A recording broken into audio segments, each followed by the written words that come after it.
Reka mbifurize kugubwa neza, reka mbifurize umunsi mwiza mwese dukomeje kugenda tubana kuri uyu muyoboro mugari wa Waruziki Iwacu TV. Reka nsuhuze abanyarwanda mudukurikiye muri mu gihugu cy'u Rwanda, ariko kandi nsuhuze abarundi mudukurikiye muri mu gihugu cy'u Burundi, nongere gusuhuza abakongomani mudukurikiye muri mu burasirazuba bw'igihugu cya Repubulika Iharanira Demokarasi ya Kongo, ndetse no muri Kongo yose muri rusange. Tugarutse rero ku kibuga cy'imirwano ku butaka bw'iki gihugu cya Repubulika Iharanira Demokarasi ya Kongo, ku mirongo y'imbere ku rugamba rukomeje kugenda ruhuza M23. Ni amakuru menshi tugiye kuba tuvugaho kuri aya manywa. Turinjira mu bice bikomeje kugenda biberamo imirwano ahangaha mu burasirazuba bw'iki gihugu cya Repubulika Iharanira Demokarasi ya Kongo. Muranyemerera twerekeze ahantu hitwa Rubero, abarwanyi ba M23 ndetse n'igisirikare kirwana ku ruhande rwa FARDC. Abangaba rwose intambara ikomeje kututumba ahangaha Rubero. Aya makuru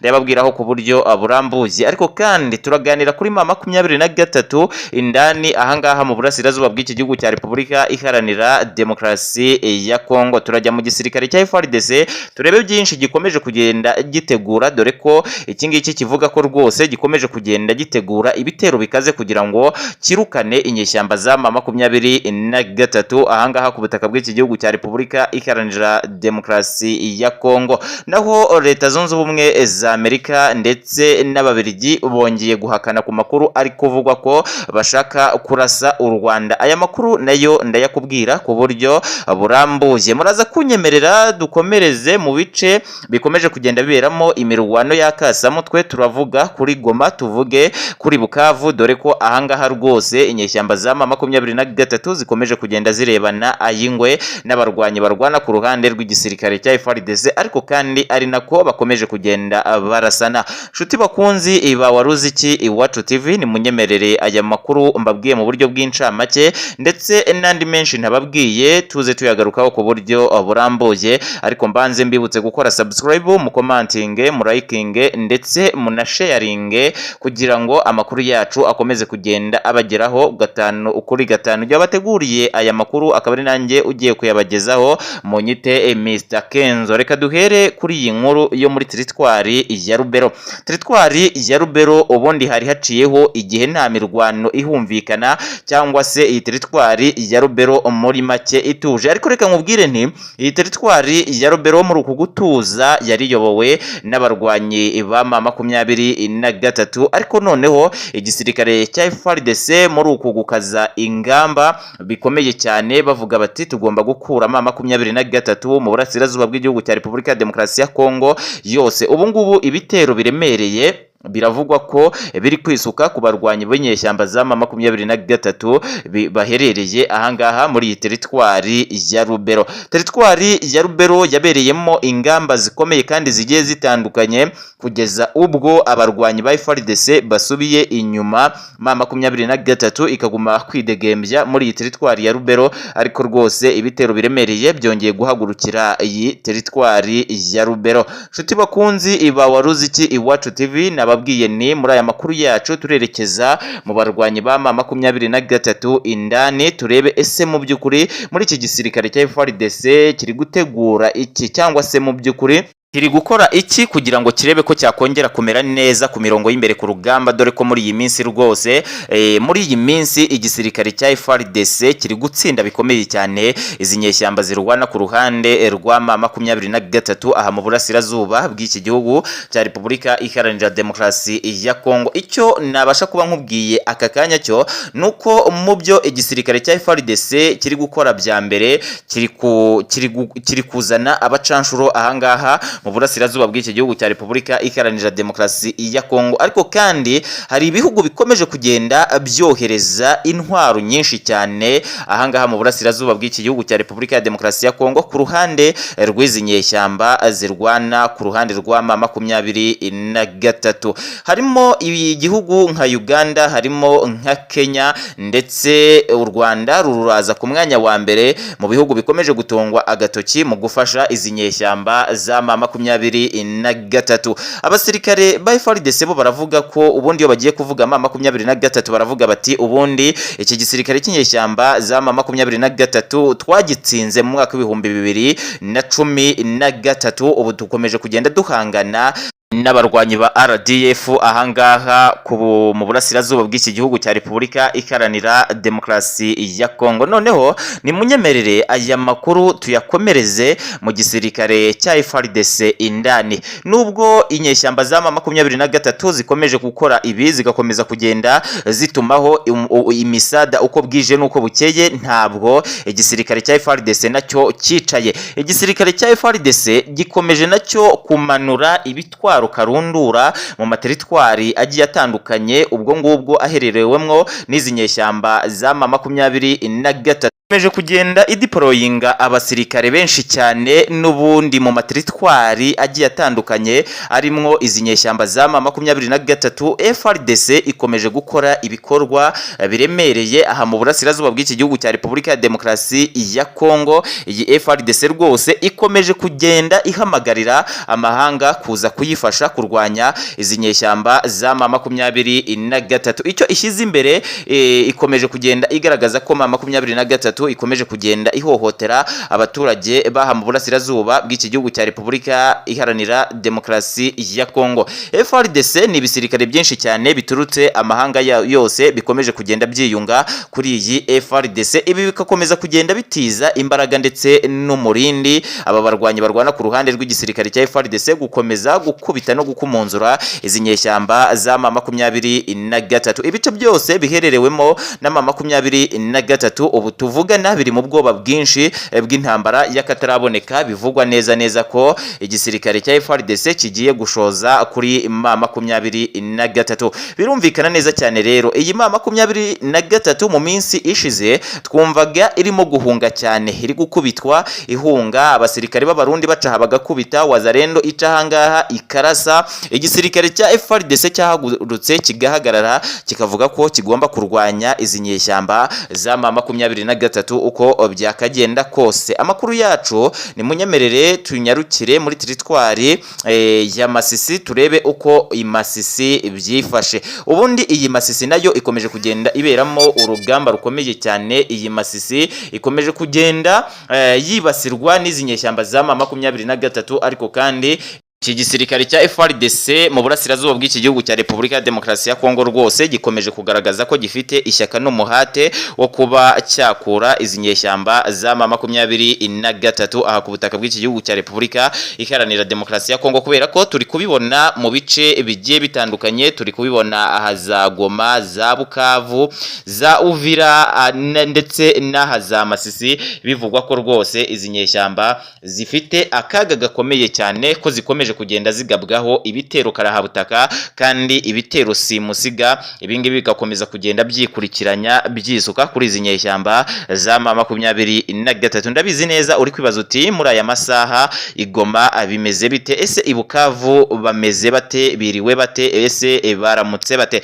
Reka mpere ahangaha Ibukavu. Ni ibisasu biri kwisukiranya ku barwanyi barwana ku ruhande rw'igisirikare cya M23. Amakampu ya M23 ari kwatakwa ku buryo buteye ubwoba n'iki gisirikare cya FARDC. Abarwanyi ba M23 bari guhunga bikomeye cyane. Amakuru reka tuyakomereze aha hantu hitwa Igoma. Ahantu hitwa Igoma hazindutse urusaku rw'amasasu kandi amasasu y'imbunda ziremereye. Abarwanyi ba M23 ubwo batakwaga n'igisirikare cy'abarwana ku ruhande rw'igisirikare cya FARDC nyine, ubwo hari harimo abawazarendo, ingabo z'abarundi ndetse n'igisirikare cya FARDC ntuze gusigana CMC FDLR. Aba bose bakomeje guhangana ndetse no guhashya iki gisirikare kirwana ku ruhande rwa M23. Muri iyi minsi abasirikare ba M23 bari kuruca bakarumira ku buryo bukomeye cyane. Nta byinshi bari kugenda batangaza ku bijyanye no ku mirongo y'imbere ku rugamba, kubera uburyo bakomeje kugenda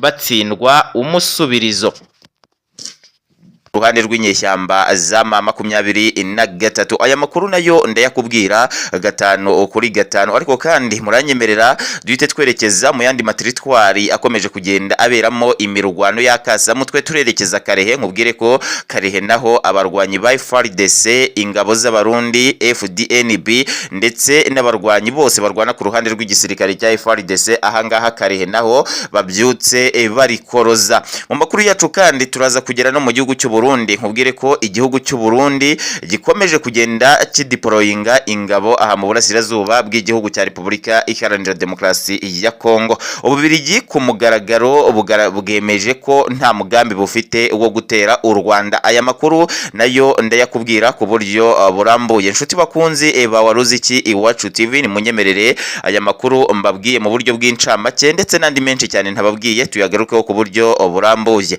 Ariko mbere yo kuyagarukaho ku buryo burambuye, reka mbanze mbasabe gukora subscribe, mu commenting, mu liking kugira ngo amakuru yacu ajya bageraho gatanu ku kandi. Amakuru yacu reka tuyahere ahangaha mu mujyi wa Goma. Ubundi mu mujyi wa Goma hari hashize iminsi igera kuri 3 nta masasu yumvikana muri uyu mujyi wa Goma, ariko ubwo mu minsi ishize uwitwa General Sultan Makenga yongeye kugaragara ahangaha mu mujyi wa Goma, igisirikare cya FARDC, abawazarendo ndetse n'ingabo z'abarundi FDNB bongeye kwegura intwaro zabo, bavuga ko bagiye kurasa iyi Goma paka abarwanyi ba M23 bavuye muri iyi Goma.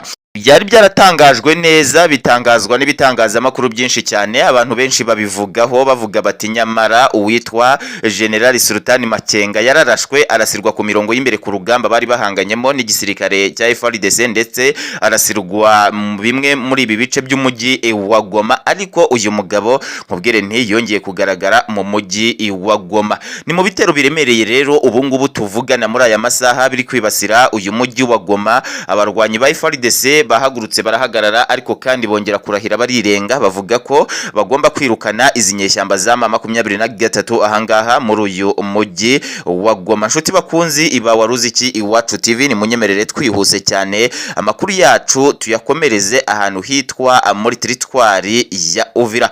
Muri teritwari ya Uvira ibintu ntabwo bimeze neza habe na gato, cyane cyane muri uyu mujyi wa Uvira, kubera ko naho abarwanyi ba FARDC bakomeje gusohoramo inyeshyamba za M23 ku bwinshi. Hari umukunzi wacu wambajira atari ko kubera iki muvuga nk'umuti M23 iri gusohorwa Uvira kandi yenda gufata umujyi wa Uvira. Reka mbabwire nti ibi ngibi usibye no kuba M23 yafata uyu mujyi wa Uvira, nta nubwo yawegera rwose iwurebera kure, kubera ko aba barwanyi ba FARDC cyangwa se ingabo z'abarundi, reka nivugire ku ngabo z'abarundi cyane cyane kuko nizo zikomeje kugenda zirikoroza ahangaha ku butaka bw'iki gihugu cya Repubulika ya Demokarasi ya Kongo, cyane cyane muri iyi teritwari ya Uvira. Noneho wagera ku mujyi wa Uvira bwo wambazaga ibintu bikaba ibindi bindi. Ingabo z'abarundi zikomeje kugenda zikubitira kure ingabo za M23 zigerageje kwegera uyu mujyi wa Uvira. Ubundi M23 muri Uvira irimo ku bwinshi, ariko abarwanyi ba FARDC bakomeje gukora buri kimwe cyose ngo izi nyeshyamba za M23 ntizizafate uyu mujyi wa Uvira. Ingabo z'abarundi usibye no kuba zikomeje gukora ibishoboka byose ngo zikomeze kugenda zirinda uyu mujyi wa Uvira, zahakaniye M23, zirarahira zirirenga ziravuga ziti M23 ntabwo izigera yegera uyu mujyi wa Uvira. Ni muri urwo rwego rero igisirikare cya FARDC gifatanije n'ingabo z'abarundi abawazarendo ahangaha muri uyu mujyi wa Uvira bakomeje kugenda baharinda, ariko kandi bakananga bagatera ibitero biremereye ku barwanyi ba M23 baherereye mu bindi bice biri ahangaha muri iyi teritwari ya Uvira. Amakuru yacu reka tuyakomereze ahantu hitwa muri teritwari ya Karehe. Teritwari ya Karehe nkubwire ni mu minsi ishize abarwanyi ba FARDC bari bayirukanyemo bikomeye cyane izi ndwanyi za M23, ariko biza kugenda birangira igisirikare cya M23 kitagiye ngo cyicare giheze, ahubwo kiza kongera kugaruka mu bitero biremereye zishaka kwigarurira iyi teritwari ya Karehe. Nanone murabizi neza abarwanyi ba FARDC bakimara gufata iyi Karehe bahise bafungura imihanda ndetse banahamagarira abaturage bari bahunze intambara guhita bahunguka, ariko n'ubundi igisirikare cya M23 ntabwo cyanyuzwe. Ubu ngubu tuvugana rero rero ni mu bitero biremereye igisirikare cya FARDC kiri kugerageza gusubiza inyuma. Ubwo ni ibitero biremereye nyine igisirikare cya M23 kiri gutera mu birindiro bya FARDC biherereye ahangaha muri iyi teritwari ya Karehe. N'amakuru menshi akomeje kugenda avugwa ahangaha muri iyi teritwari ya Karehe, dore ko bivugwa ko n'abasirikare benshi ba M23 n'abandi ba FARDC bakomeje kugenda bagwa ku mirongo y'imbere ku rugamba ahangaha muri iyi teritwari ya Karehe. Amakuru yacu kandi ubwo twayakomereje ahantu hitwa muri teritwari ya Masisi. Nama mbivuga nkabibabwira nti nyamara ibuye ry'agaciro riri ahangaha muri teritwari ya Masisi riraza gutuma abarwanyi ba M23 bashirira ahangaha mu burasirazuba bw'iki gihugu cya Repubulika Iharanira Demokarasi ya Kongo. N'amasasu menshi cyane ari gucicikana hagati y'impande zombi ahangaha za Mweso ukagenda ukagera za Kicanga, ariko kandi ukanagera muri santere ya Masisi yo indani. Abarwanyi ba M23 barashaka kuyobora iyi santere ya Masisi, ariko kandi abarwanyi ba FARDC bakomeje kugenda bavuga ko batazarikurira izi nyeshyamba za M23 iyi santere ya Masisi. Santere ya Masisi nkwibutsa ko habereye ingamba zigiye zitandukanye kandi zinakomeye cyane, ariko bikaza kugenda birangira igisirikare cya FARDC kisubije inyuma aba barwanyi ba M23. FARDC igenda ifata iyi santere ya Masisi gutyo, ariko noneho abarwanyi ba M23 ngo barashaka kuyigarurira ku bwinshi. Ariko usibye ko FARDC nayo ikomeje kugenda ihahagarara ikabuza izi nyeshyamba za M23 kuba zakwinjira muri iyi santere ya Masisi. N'amakuru menshi cyane rero twakagombye kugarukaho ahangaha muri iyi santere ya Masisi, ariko noneho reka ibingibi tubiveho tugere mu gihugu cy'u Burundi. Igihugu cy'u Burundi cyo rwose ntabwo gikomeje kwicara kohereza ingabo ahangaha ku butaka bw'iki gihugu cya Repubulika Iharanira Demokarasi ya Kongo. Ingabo z'abarundi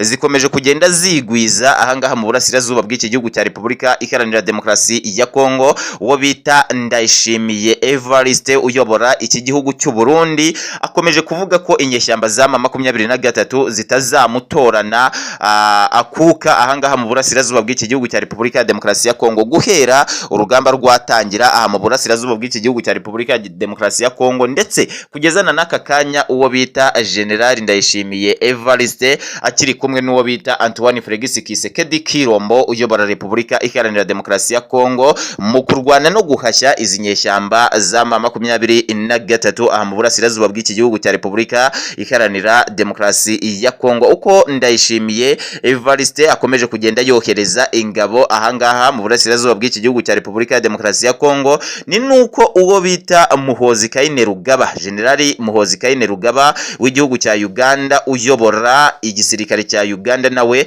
akomeje kugenda yohereza ingabo nyinshi cyane ahangaha mu burasirazuba bw'iki gihugu cya Repubulika Iharanira Demokarasi ya Kongo. Ububirigi ku mugaragaro butangaje ko rwose nta mugambi mubisha bufite wo kuba barasa ku Rwanda. Aya makuru nayo yaravuzwe, aravugwa, arakomeza aravugwa ko igihugu cy'Ububirigi gifatanije na Leta Zunze Ubumwe za Amerika, ariko kandi bongeye kuba banyura i Burundi bashaka kurasa u Rwanda ku buryo bukomeye cyane. Ariko noneho ibingibi Ububirigi bwaje kugenda bubihakana buti nta gahunda rwose dufite yo kuba twarasa u Rwanda. Icyo dusaba u Rwanda ni ugukura ingabo rufite mu burasirazuba bw'igihugu cya Repubulika Iharanira Demokarasi ya Kongo, maze ubundi amahoro rwose agataha i Rwanda. Ariko nkwibutse ko igihugu cy'u Rwanda gikomeje kugenda gihakana ko nta ngabo gifite mu burasirazuba bw'iki gihugu cya Repubulika Iharanira Demokarasi ya Kongo.